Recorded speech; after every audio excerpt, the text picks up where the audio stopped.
Hi friends, நாம் இன்றைக்கி செய்ய போகிறோம் ரவா கேசரி செய்ய போகிறோம். பைனாப்பிள்.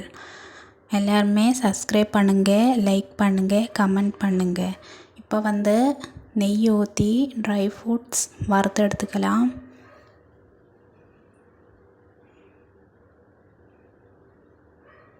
நல்லா வறுத்து மாற்றி வச்சுக்கலாம்.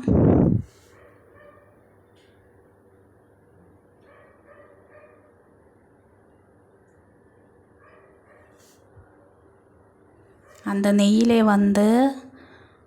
ரவையை போட்டுக்கோங்க.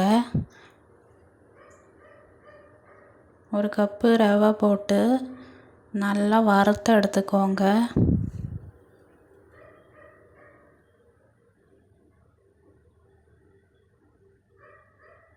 இந்த ரவை நல்லா வறுபடணும், அது வரைக்கும் வறுத்துக்கோங்க.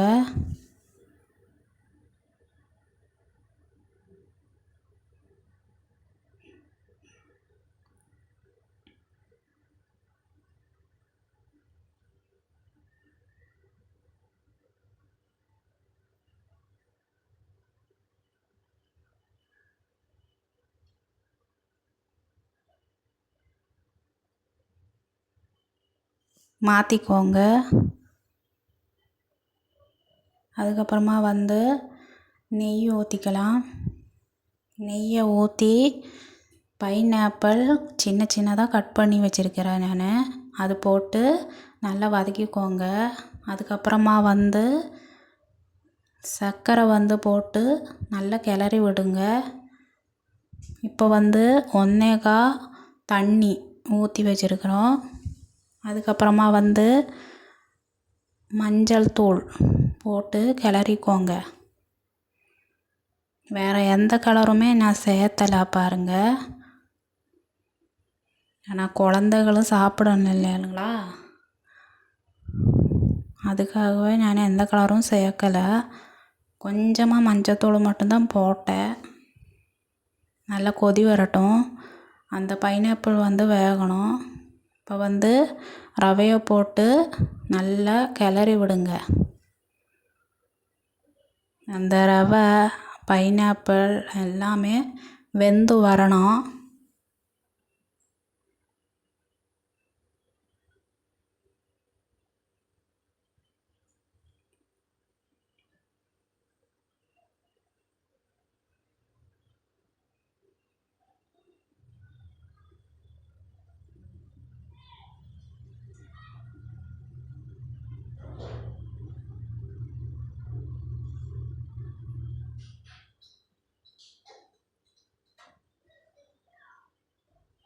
பாருங்கள், கொஞ்சமாக உப்பு போட்டுக்கலாம். உப்பு போட்டு நல்லா கிளறி விடுங்க.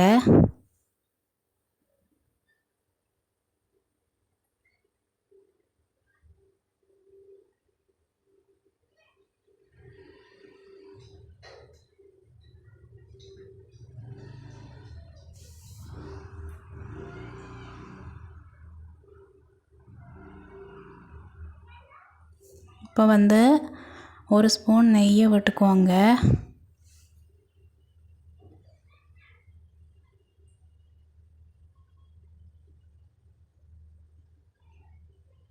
அந்த தண்ணியை அளவாக சேர்த்துக்கோங்க.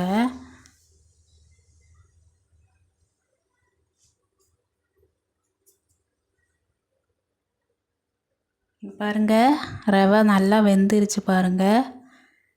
நல்லா கிளறி விட்டுக்கோங்க, கை விடாமல் கிளறி விட்டுக்கோங்க.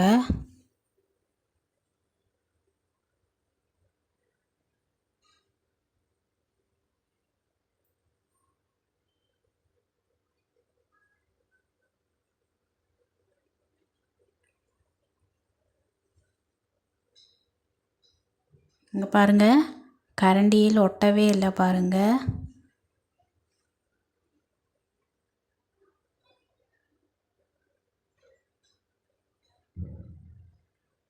நல்லா கிளறி விட்டுக்கோங்க.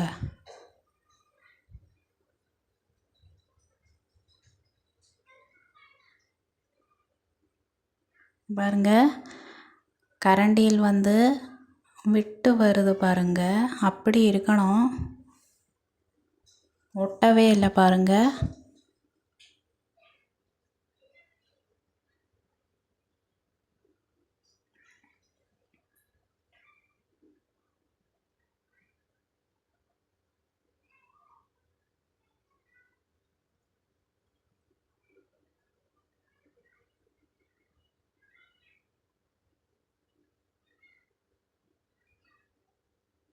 இப்போ வந்து மாற்றிக்கலாம். இப்போ ரவா கேசரி ரெடி. பைனாப்பிள் கேசரி எல்லாருமே செஞ்சு பாருங்கள், கமெண்டில் சொல்லுங்கள். மேலாகவே முந்திரி திராட்சை போட்டு தூவிக்கோங்க. Thank you for